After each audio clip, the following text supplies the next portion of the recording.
Disclaimer: this story contains mature themes intended for adult viewers. Viewer discretion is advised. The water was still steaming when I leaned back against the edge of the tub, eyes half closed, the faint scent of vanilla and warm soap curling through the air. The house was quiet, or at least, I thought it was. The bathroom door was only half closed, a thin strip of light spilling into the hallway. My mind wandered, my breath slow but shaky, the kind of quiet where your heartbeat feels too loud. I let out a soft sigh that echoed slightly in the tiled walls, unaware that anyone could hear. The moment felt private, intimate, until I felt something. A presence. I turned my head slightly, and through the misted gap of the door, I saw him, standing still, frozen. My stepson. His hand was braced lightly on the frame, his face caught somewhere between surprise and hesitation. For a split second, neither of us moved. The sound of dripping water filled the silence like a slow metronome to my racing pulse. "Did you need something?" I managed to ask, my voice barely above a whisper, though I could hear how breathless it sounded. He blinked, as if waking from a trance, eyes darting away, but not fast enough. The look he gave me carried something unspoken. Not inappropriate, not intentional, but heavy. Something that hung in the air between us like heat after lightning. The water rippled as I shifted slightly, pulling my towel closer around me. "You shouldn't be in here," I said softly, though even I wasn't sure if it sounded like a warning or a question. He nodded quickly, his Adam's apple moving as he swallowed hard. But for some reason, he didn't leave right away. His gaze met mine again, hesitant, guilty, but curious, as though something inside him refused to move until I did first. The tension was fragile.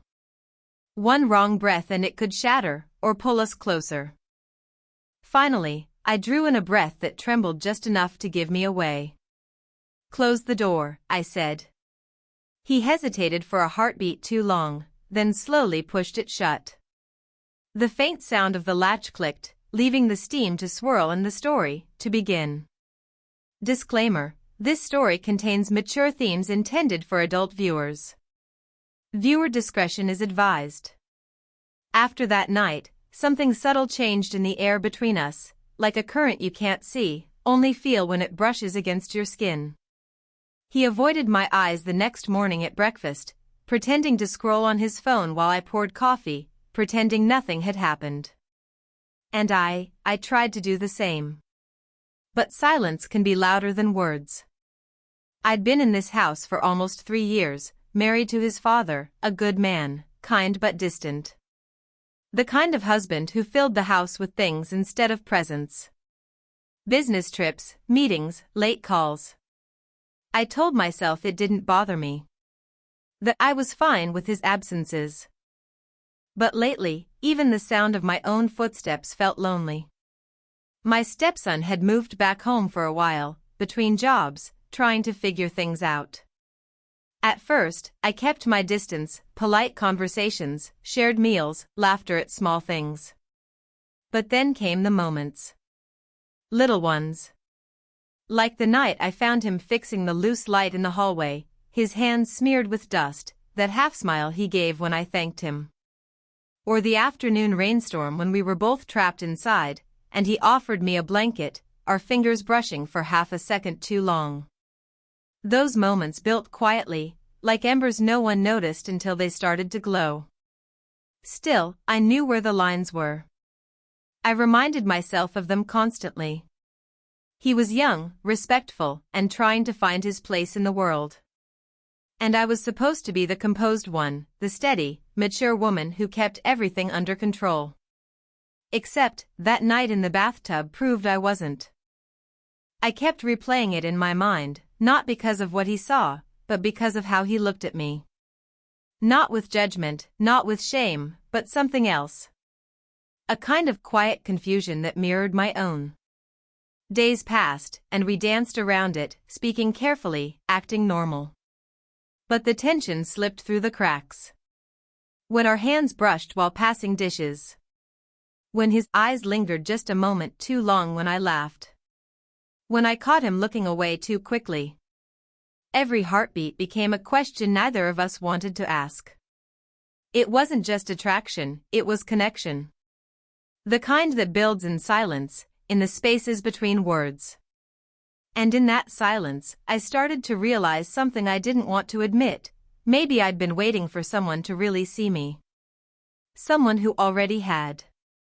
But just when I thought the air between us couldn't get any thicker, fate decided to test me again, and the next encounter would make it impossible to pretend anymore. Disclaimer: this story contains mature themes intended for adult viewers. Viewer discretion is advised.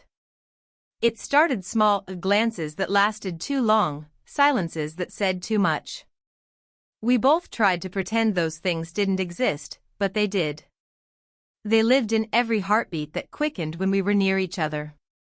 One evening, his father called, another business trip, another excuse. "You'll be fine without me," he said. I smiled through the phone, pretending not to care, but deep down, I felt the emptiness I always tried to ignore. Later that night, I found my stepson sitting in the living room, the flicker of the TV reflecting in his eyes. He looked up as I walked in, his gaze soft but searching.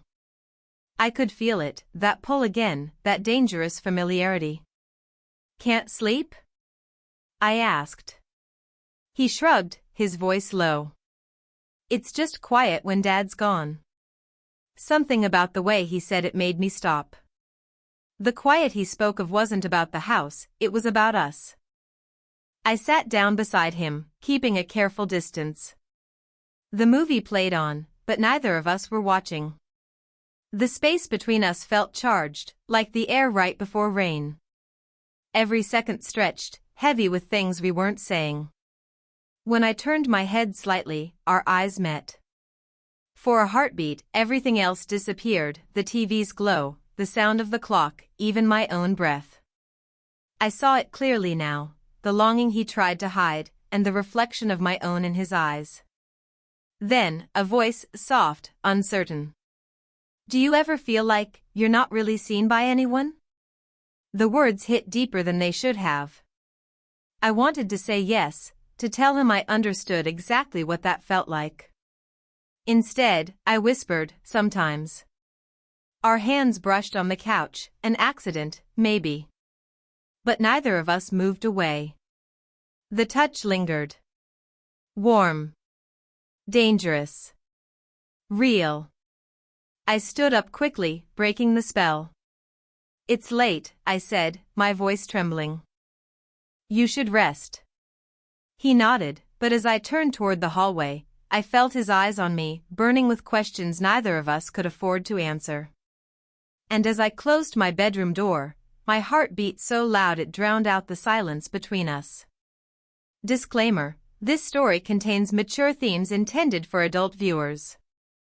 Viewer discretion is advised. It happened on a rainy night, the kind that silences the world outside, leaving only the rhythm of falling water against the windows. The power flickered once, twice, then vanished, leaving the house bathed in dim candlelight. I was in the kitchen, lighting one near the counter, when I heard his footsteps behind me. Slow. Hesitant. Familiar. "You okay?" he asked softly. His voice was closer than I expected, close enough that I could feel his breath mix with the faint scent of rain and warmth. "I'm fine," I said, though my voice betrayed a tremor. "Just not used to the house this quiet." He stepped nearer. "You don't have to be alone in it." I turned, and there he was, standing just a breath away. The shadows played over his face, highlighting the curve of his jaw, the seriousness in his eyes. For a moment, neither of us spoke.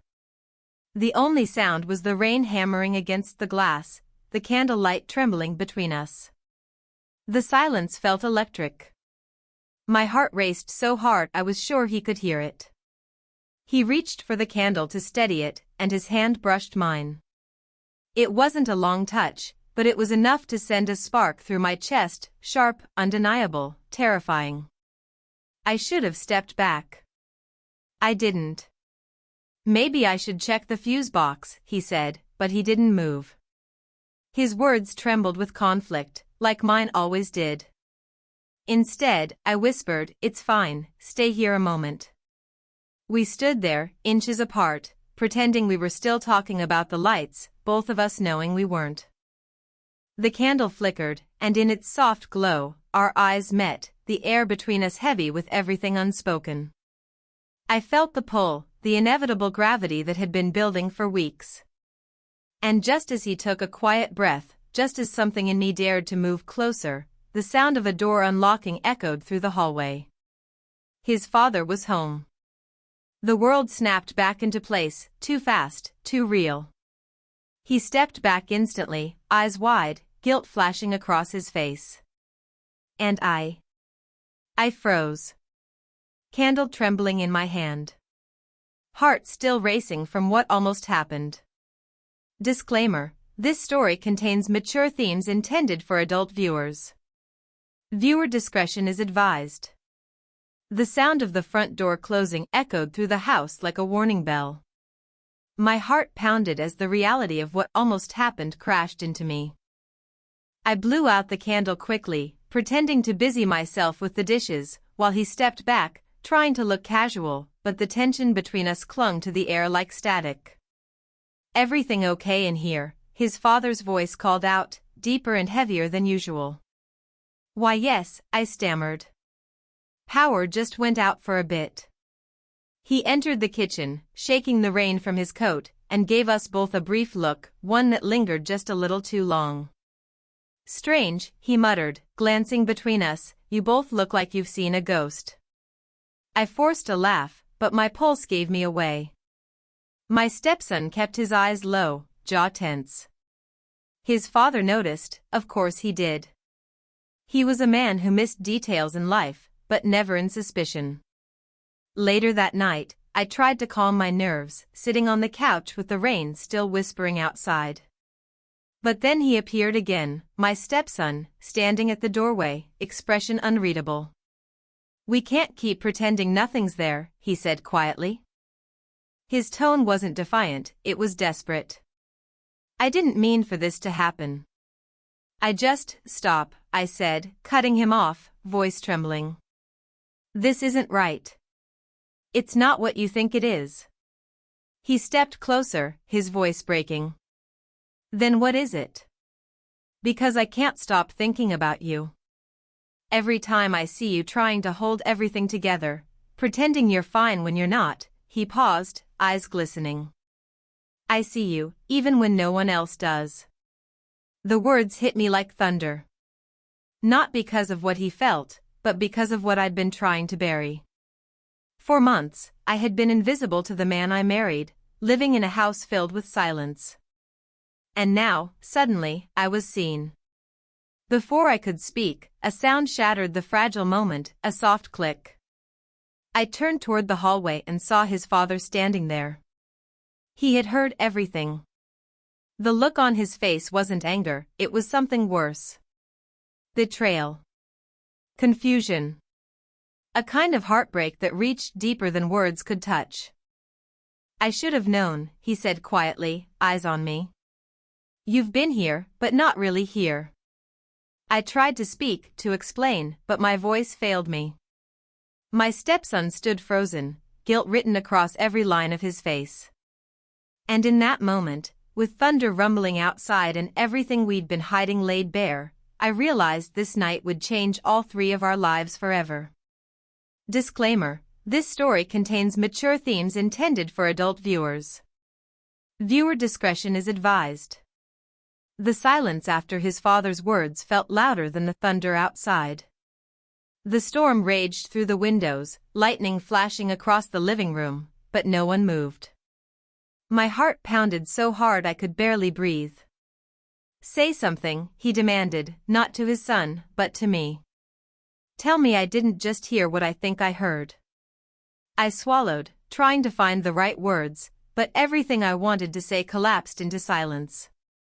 I wanted to tell him it wasn't what it looked like, that it was just confusion, loneliness, a connection taken too far but never crossed. But the truth sat heavy on my tongue. I had let things go too far. Nothing happened, I whispered. But maybe something was starting to. His expression shifted, anger, disbelief, then hurt. You were supposed to be my partner. My family. Tears stung my eyes. And where were you, all those nights I ate dinner alone? All those mornings you left without saying goodbye? You built walls around your work, and I was outside every one of them. My stepson stepped forward, voice cracking. Dad, stop blaming her. I don't, his father snapped. You've said enough. The room trembled with emotion. I could see the pain in both their faces, the man I once loved, and the boy who'd seen too much of my loneliness. Finally, I took a breath and said the words I had been avoiding. I'll leave. You don't deserve to live with this tension. Neither of you do. His father turned away, jaw tight, struggling to speak. My stepson tried to reach out, but I stopped him with a look. No, I said softly. This ends here. I packed that night in silence, the rain still falling, the storm outside mirroring the one inside me. But when I reached the door, I felt his hand on my arm. My stepson's voice was low, trembling. I never wanted to hurt anyone. I just couldn't ignore what I felt. I looked at him, eyes heavy with everything we couldn't say. Some feelings aren't meant to be acted on, I said. But that doesn't mean they aren't real. His father stood behind us, torn between anger and heartbreak. If you walk out that door, he said, don't come back. I nodded. Maybe that's what we all need, a chance to start over. Lightning flashed, casting us all in white light for a second, 3 people caught in the wreckage of choices they couldn't undo. Disclaimer: this story contains mature themes intended for adult viewers. Viewer discretion is advised. It had been weeks since that night, since the storm, since the truth broke everything open. The house had gone quiet, but not in the same lonely way as before. It was a silence filled with reflection, healing, and the slow mending of hearts that had been torn apart. I stayed away for a while, finding space to breathe, to think. But time has a way of softening sharp edges. Regret turned into understanding, and pain became clarity. One Sunday afternoon, I returned, not to reclaim what was lost, but to make peace. The rain had long passed, and sunlight bathed the house in gold. I found him, my husband, in the garden, trimming the old roses I'd planted when I first moved in. He looked older somehow, but calmer. He glanced up when he saw me, his expression unreadable for a moment, then softening. Didn't think I'd see you back here, he said quietly. I smiled faintly. Neither did I. We stood there in silence for a moment before he spoke again. I wasn't fair to you, he admitted. I thought giving you comfort and stability was enough. But maybe you needed something else, something I stopped giving. Tears filled my eyes, but I smiled. We both made mistakes. Maybe it wasn't about blame. Maybe we just forgot to see each other. Then, a familiar voice from the doorway, hesitant, sincere. She's right, Dad. My stepson stood there, hands in his pockets, his tone steady but full of respect. We all did. But maybe this doesn't have to end with hate. His father looked at him, then at me, and for the first time in months, something eased between us, forgiveness, not for what happened, but for what it taught us. Later, we sat together on the porch, watching the sunset paint the sky in soft pink and gold. The air felt lighter, not romantic in the forbidden sense, but deeply human, real. The kind of connection that comes after surviving the worst and still choosing kindness. My husband reached for my hand. Let's start over, he said softly. I nodded, my heart swelling with quiet hope. No more walls. And as the evening breeze brushed against us, I realized, love doesn't always look perfect. Sometimes it's messy, painful, and full of lessons. But when it's real, it finds its way back, even after the storm. The past didn't disappear, but it no longer defined us. What remained was forgiveness, and a chance to love again, this time, the right way.